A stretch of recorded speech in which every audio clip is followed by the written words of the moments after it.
हर महादेव। दोस्तों कैसे हैं आप लोग। दोस्तों जब भी अवतार आते हैं या फिर कोई भी महापुरुष धरती पर आता है तो वो अपनी बातों को बड़ा ही घुमा फिरा कर बोलता है, सीधे सीधे कोई बात नहीं बोलता। लेकिन आखिर ऐसा क्यों होता है कि जब भी ये महापुरुष आते हैं तो ये अपनी बातों को बड़ी ही पहेली नुमा कहते हैं, यानी सीधे सीधे नहीं बताते हैं। आखिर ऐसा क्यों होता है दोस्तों? इसकी वजह हमारे धर्मशास्त्रों में लिखा है कि ये ऐसा इसलिए करते हैं ताकि वो जो मैसेज देने आए हैं वो मैसेज केवल उन्हीं लोगों तक पहुंचे जिन्हें वो समझाना चाहते हैं। दुर्बुद्धि लोगों को, कुर्बुद्धि लोगों को ये बात समझ में ना आए, इसीलिए वो बातों को घुमा फिरा कर करते हैं। और कितने ही लोग इन बातों को घुमा फिरा कर पढ़ नहीं पाते, घूमी फिरी बातें ये ग्रंथों में लिखी होती हैं, इनको समझ नहीं पाते और आपस में लड़ते रहते हैं। आज हम एक धर्मशास्त्र से देखेंगे कि क्या ये बात सही है कि ये महापुरुष जब भी आते हैं तो ये बातों को घुमा फिरा कर कहते हैं, पहेली नुमा कहते हैं। आपने देखा होगा अनेकों भविष्यवक्ता भी आए, जैसे आपके एक बहुत बड़े भविष्यवक्ता हैं नास्त्रदमस, उसने भी अपनी बातों को बड़ी पहेली नुमा लिखा है।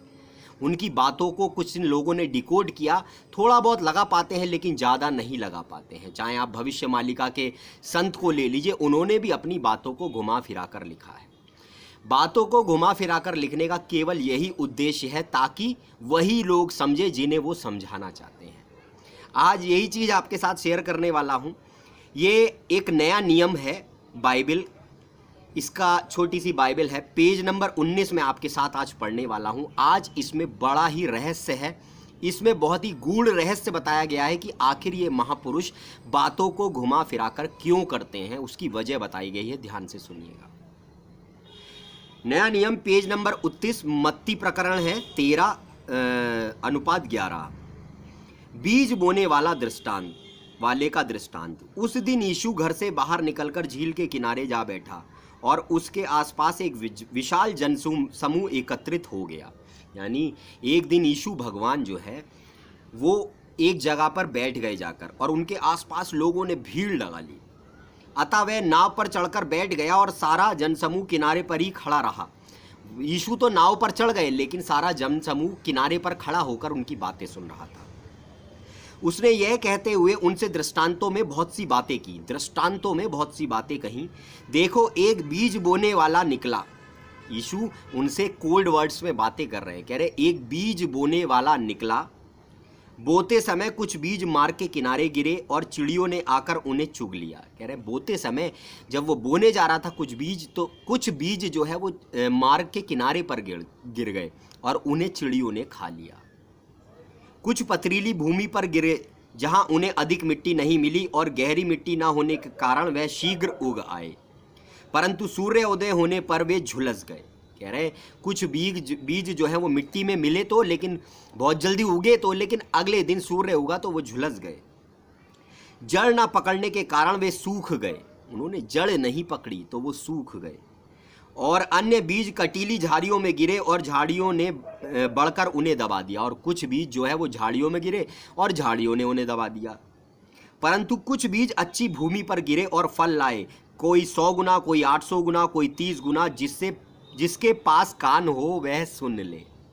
यीशु कह रहे हैं कि जिसके पास कान हो वो इस बात को सुन ले। उन्होंने अपनी पूरी बात को लोगों को समझा दिया, लेकिन समझेगा वही जिसे वो समझाना चाहेगा। दोस्तों ये बीज और कुछ नहीं, ये बीज उस सच्चाई का ज्ञान है जिसे अवतार पुरुष या कोई भी महापुरुष जब धरती पर आता है तो बोने निकलता है। अब इन्होंने बोला है कि कुछ मार्ग के किनारे गिरे और चिड़ियों ने उनको खा लिया। मतलब कुछ लोगों ने अवतार पुरुष की बातों को समझा, लेकिन फिर माया का पर्दा उनके ऊपर पड़ गया और उन्होंने कहा अरे यार छोड़ो बकवास है, और वो अपने काम पर लग गए। ये हुआ चिड़ियों का बीज खाना। फिर कह रहे हैं कुछ बीज पथरीली भूमि पर गिर गए। सही है, तो वो एकदम से उगे तो, लेकिन अगले दिन सूर्योदय हुआ और वो नष्ट हो गए। यानी कुछ लोगों ने विश्वास किया, हाँ यार बातें तो सही लग रही हैं, वाकई में यही तो अवतार नहीं है, लेकिन थोड़े दिन इन बातों को सुना और फिर हट गए। कुछ बीज झाड़ियों में गिरे, झाड़ियों ने बढ़कर उनको दबा दिया। इसका मतलब ये हुआ कि कुछ लोगों ने थोड़े समय तक विश्वास किया, बहुत समय तक, साल 2 साल विश्वास किया, लेकिन उसके बाद उनका विश्वास जो है वो टूट गया। तो ये हुआ झाड़ियों का बीज को दबा देना। तो इस तरह से ये महापुरुष बातें करते थे, लेकिन जो ज्ञानी लोग थे वो उनकी बात को समझ जाते थे और अज्ञानी उनकी बातों को नहीं समझ सकते थे। तभी ये लास्ट में कह रहे हैं, जिनके पास कान हो वह सुन लें। आप इस पेज को खुद भी पढ़ सकते हैं। आगे ये दृष्टांत क्यों, ये दृष्टांतों में बातें क्यों करते थे, आगे ये टाइटल दिया है। चेलों ने आकर उससे पूछा, यीशु भगवान के चेलों ने आकर उससे पूछा कि चेलों ने आकर उससे कहा, तू क्यों उनसे दृष्टांतों में बातें करता है। उसने उनसे उत्तर दिया, चेलों ने यीशु भगवान से पूछा, तुम ऐसे पहेलियां बुझाकर लोगों से बातें क्यों करते हो, दृष्टांतों में बातें क्यों करते हो। यीशु ने उत्तर दिया, तुम्हें यह प्रदान किया गया है कि स्वर्ग के राज्य के भेदों को जानो, परंतु उन्हें नहीं। कह रहे ये मौका तुम्हें दिया गया है कि तुम स्वर्ग के राज्य को जानो, लेकिन उन्हें नहीं दिया गया। इसीलिए मैं तुमसे कोड वर्ड्स में बातें करता हूँ। अब कितने ही लोग सोचते हैं कि कल की अवतार आएगा, वो सबके सामने प्रकट हो जाएगा। भैया ऐसा नहीं होगा। वो गुप्त तरीके से अपना ज्ञान देगा, जो समझने वाले होंगे उसकी बात को समझ जाएंगे, बाकी सब नष्ट हो जाएंगे। आपने देखा होगा जब कलयुग खत्म होगा तो कितने थोड़े से लोग बचते हैं। इतनी सारी दुनिया है लेकिन इसमें से थोड़े से लोग बचते हैं। क्यों? क्योंकि भगवान के ज्ञान को मानने वाले और जानने वाले कुछ ही लोग होते हैं। उसे सबको नहीं समझाना है, वो केवल अपने भक्तों को समझाने आता है। तो कह रहे हैं तुम्हें यह प्रदान किया गया है कि स्वर्ग के राज्य के भेदों को जानो, कि तुम्हें मैं बता रहा हूं कि तुम स्वर्ग के राज्य के भेदों को जानो, लेकिन उन्हें नहीं। तभी मैं ऐसे कोडवर्ड्स में बातें करता हूं, क्योंकि जिसके पास है उसे और भी दिया जाएगा। कह रहे जब ये समय आएगा अंत का, तो जिसके पास अथाह संपत्ति है उसे और भी दी जाएगी और उसके पास बहुत अधिक हो जाएगा, परंतु जिसके पास नहीं है वह भी ले लिया जाएगा। कह रहे जिसके पास खूब धन है उसे और धन दिया जाएगा, और जिसके पास धन नहीं है उससे वो भी ले लिया जाएगा जो उसके पास है, जब ये अंत समय आएगा। तो इस तरह की परीक्षाएं चलेंगी। इसलिए मैं उनसे दृष्टांतों में बातें करता हूं। यीशु कह रहे हैं इसीलिए मैं लोगों से कोडवर्ड्स में बातें करता हूं, क्योंकि वे देखते हुए भी नहीं देख पाते और सुनते हुए भी नहीं सुन पाते, और ना ही वे समझते हैं। कह रहे हैं वो देखते हुए सुनते हुए भी नहीं सुन पाते, उन्हें ये बातें समझ में ही नहीं आती, और उनके संबंध में यशायाह की भविष्यवाणी पूर्ण होती जा रही है। अर्थात तुम सुनते तो रहोगे पर ना समझोगे, देखते तो रहोगे पर तुम्हें सुझाई ना पड़ेगा, क्योंकि इस जाति का मन मोटा हो गया है। ये जो जाति है ये मॉडर्न बनने में लगी हुई है, इसका मन मोटा हो गया है। और अपने कानों से लोग कठिनाई से सुनते हैं और उन्होंने अपनी आंखें बंद कर ली हैं, कहीं ऐसा ना हो कि अपनी आंखों से देखें और कानों से सुने और मन से समझें। कह रहे हैं ये जो पापी लोग हैं, अगर मैं ज़्यादा समझाऊंगा तो कहीं ऐसा ना हो कि ये इस बात को समझ जाएं और अपने अंदर परिवर्तन कर लें, और मैं उन्हें चंगा कर दूं और मैं उनको चंगा कर दूं। क्यों? क्योंकि भाई उनके कर्म ऐसे है ही नहीं जो मैं उनको स्वर्ग में ले जाऊं। तो इसीलिए मैं दृष्टांतों में बातें करता हूं।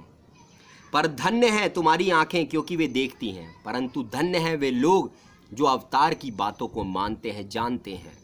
जैसे राम जी आए तो लोगों ने विश्वास नहीं किया, लेकिन कुछ लोगों ने विश्वास किया। कृष्ण जी आए तो लोगों ने विश्वास नहीं किया, कुछ लोगों ने विश्वास किया। क्योंकि मैं तुमसे सच कहता हूं कि बहुत से नबियों और धर्मी पुरुषों ने चाहा कि जो तुम देख रहे हो उसे देखे, परंतु ना देखा। कह रहे बहुत से धर्मी लोगों ने, नबियों ने भी चाहा इस बात को जानना, लेकिन वो नहीं जान पाए। और जो तुम सुन रहे हो सुने पर ना सुना, और वो सुनना भी चाहते थे लेकिन वो सुन नहीं पाए।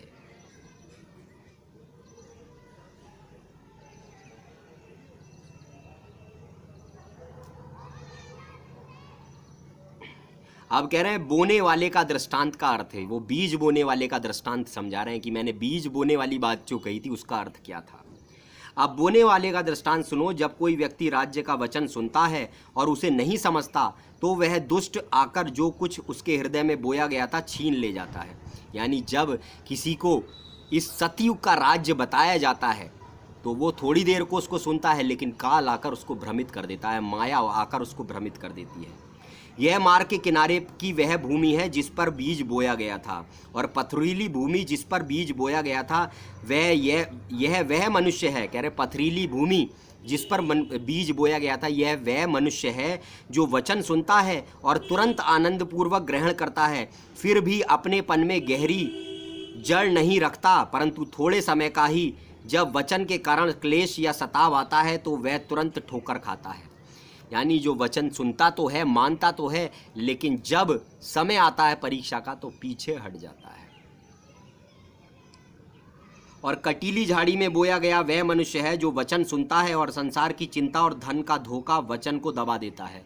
कह रहे कटीली झाड़ी में गिरे हुए बीज वो लोग हैं जो मानते तो हैं अवतार की बातों को, लेकिन वो संसार के दुखों में, अपने सांसारिक कामों में इतने मग्न हो जाते हैं, धन में इतना लग जाते हैं कि वो परमात्मा को भूल जाते हैं।